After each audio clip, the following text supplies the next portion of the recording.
నరసరావుపేట పట్టణం స్థానిక 6వ వార్డులో వైసీపీ రౌడీలు దాడికి పాల్పడ్డారు. ఒక పక్కన జోరున వర్షం, మరో పక్క కరెంటు కట్ చేయడంతో ఇదే అదునుగా భావించి వైకాపా మూకలు టీడీపీ వార్డు అధ్యక్షుడు మానేడి మోహన్ రావు ఇంటిపై దాడికి పాల్పడ్డారు. ఈ దాడిలో మానేడి మోహన్ రావు, అరుణ, కుంకు వెంకటకృష్ణకు తీవ్ర గాయాలయ్యాయి.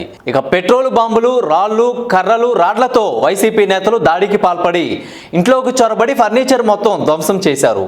కనీసం చిన్నపిల్లలని కూడా చూడకుండా వారిపై కూడా దాడికి పాల్పడ్డారు. ఇక టీడీపీ పార్టీ కార్యక్రమంలో చురుగ్గా పాల్గొంటున్నాడని మోహన్ రావు ఇంటిపై దాడి చేసినట్లు తెలుస్తోంది.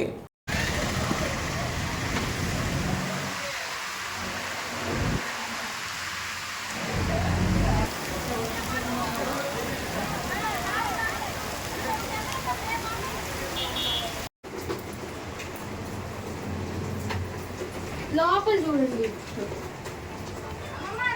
ఇప్పుడు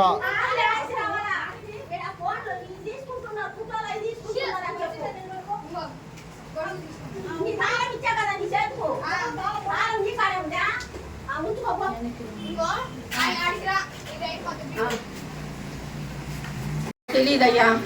ఆడపిల్ల ఇంట్లో, ఆడపిల్ల అమ్మ కూడా, పిల్లగాడు కూడా చిన్నోడు. పిల్లగాడు తల్లి ఇంట్లో ఉంటే జ్వరపడి కర్రలతో కొట్టారంట. అది కూడా మాకు తెలియదు అసలు. దెబ్బలు తగిలినాయి. అమ్మాయిని హాస్పిటల్ తీసుకెళ్లారు. ఇల్లంతా గలీజ్ చేశారు. లోపల కూడా చూడండి సార్ మీరు. మాకైతే తెలియదు. మేము రోడ్డు మీద ఇది లోపల నుంచి వస్తున్నాము. 3 కుర్రోళ్ళు మాత్రము కర్రలు తీసుకొని వచ్చారు. మా ఆయన్ని కొట్టారు. 3 దెబ్బలు వేసాడు ఒక అబ్బాయి. ఇంకొక అబ్బాయి ఏమో మా పక్కన లేదు, పెట్రోల్ అది సీసాలు ఇసిరేసారు. కొంచెం ఉంటే మాకు తగిలేది. మేము ఆయన్ని తీసుకొని వచ్చాము. ఇంకొకటి వచ్చి వీళ్ళ ఇంట్లోకి మొత్తం ఇలా కొట్టేసి మా పిన్నిని కొట్టారు ఇద్దరిని. మేమేమో ఆయన తీసుకొని వెళ్ళి ఆయన బాత్రూమ్ లో ఎక్కడ ఉన్నారని ఆయన ఎత్కారు. మా ఆయన అయితే బిజ్జి కింద కూర్చొని ఉన్నాడండి. 3 వచ్చి ఒక అబ్బాయి అయితే కొట్టాడు కర్ర తీసుకొని. మా పక్కన వచ్చి నేను మా పిన్ని ఉన్నాము. మా పక్కన వచ్చి పెట్రోల్ బాంబులు వేశారు. మళ్ళీ ఇక్కడికి ఇంట్లోకి వచ్చి కుర్రోళ్ళు మా పిన్నిని మా తమ్ముడిని కొట్టారు. మా ఆయన బాత్రూమ్ లో ఉన్నాడేమోనని ఇల్లు ఎత్తుకున్నారు పక్కన కొట్టడానికి. ఎవరు వాళ్ళు? వైసీపీ వాళ్ళేమో వైసీపీ వాళ్ళు. మేమేమో మామూలుగా మా పిల్లలు కూడా తెలుగుదేశం పార్టీలే. అది లేను నా కూతురు. నేను వచ్చేటప్పటికే కొట్టి వెళ్ళిపోయానని బయట ఏడుస్తూ ఉంటే నేను చూసి అంతే నాకు తెలిసింది. ఇంకా నాకు తెలియదు ఎందుకు కొట్టారో కూడా తెలియదు నాకు అసలు. నేను రాళ్ళ మా ఇల్లు కొంచెం లోపల, ఈ అమ్మాయేమో నా కూతురు. నాకు అసలు తెలియదు. ఆ తగదైంది కూడా నాకు తెలియదు అయ్యా. విషయం తెలుసుకున్న వెంటనే ఆసుపత్రి చేరుకున్న నరసరావుపేట ఎన్డీఏ కూటమి అభ్యర్థి డాక్టర్ చదలవాడ అరవింద బాబు ఆసుపత్రిలో విద్యుత్ సరఫరా లేకపోవడంపై చదలవాడ అసహనం వ్యక్తం చేశారు. ఇంత పెద్ద ఆసుపత్రిలో అత్యవసర చికిత్సను నర్సులతో చేయించడమేంటని ప్రశ్నించారు. వారికి అందుతున్న చికిత్స వివరాలు తెలుసుకొని కుటుంబ సభ్యులను డాక్టర్ చదలవాడ ఓదార్చారు. ఇలాంటి గూండా రాజకీయాలు, కక్షపూరితమైన వైఖరిని సహించేది లేదని హెచ్చరించారు. ఇక ఓటమి ఫిక్స్ అయిపోవడంతో గోపిరెడ్డి అసహనంలో కూరుకుపోయారని డాక్టర్ చదలవాడ అరవింద్ బాబు మండిపడ్డారు. దాడికి కారణమైన ప్రతి ఒక్కరిపైన చర్యలు తీసుకోవాలని డిమాండ్ చేశారు.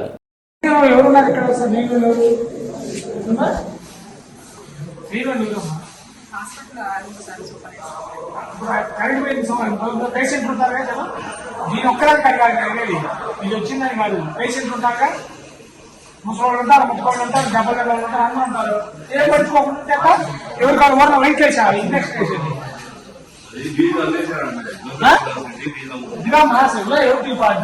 ఎవరు దిక్కులాగా ఎవరు లేకుండా కలిగి ఎవరు డాక్టర్ కట్టిపోయాడు మా మహానుభావుడు. కట్టి అప్పగించాడు, లోపలికి ఇచ్చినట్టు.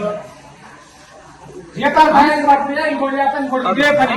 ఒక సూపరింటెండెంట్ వచ్చి ఏమన్నా ఎంత గంట అవుతుంది కట్టిపోయి కాబట్టి చూస్తుంటే అసలు సూపరింటెండెంట్ కట్టిపోయి పనికొచ్చాడు. అసలు సూపరింటెండెంట్ ఇబ్బంది చేశారు మీరు. ఆ జగన్ కాదా హాస్పిటల్ డీజిల్ అయిపోయిందని ఎప్పుడు చెబుతున్నారు? ఇంత ముందు చూసుకోరా డీజిల్ ఉందో లేదో, ఏమైనా సబ్సిడీలో మాకైతే మాట్లాడారు జగన్ చెప్పాము. గవర్నమెంట్ ఇప్పుడు హాస్పిటల్ ఉండరు. అది కాదు, అసలు ఏమైనా సర్జరీలు ఉంటాయి. ఏంది పరిస్థితి? ఏంది సర్జరీలు వస్తే కూడా ఇంతేనా?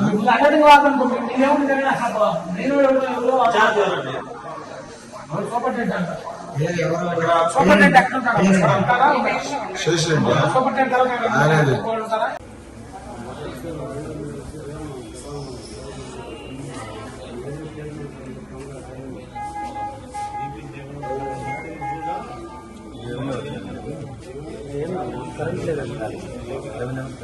కరెంట్ ఏం లేదు,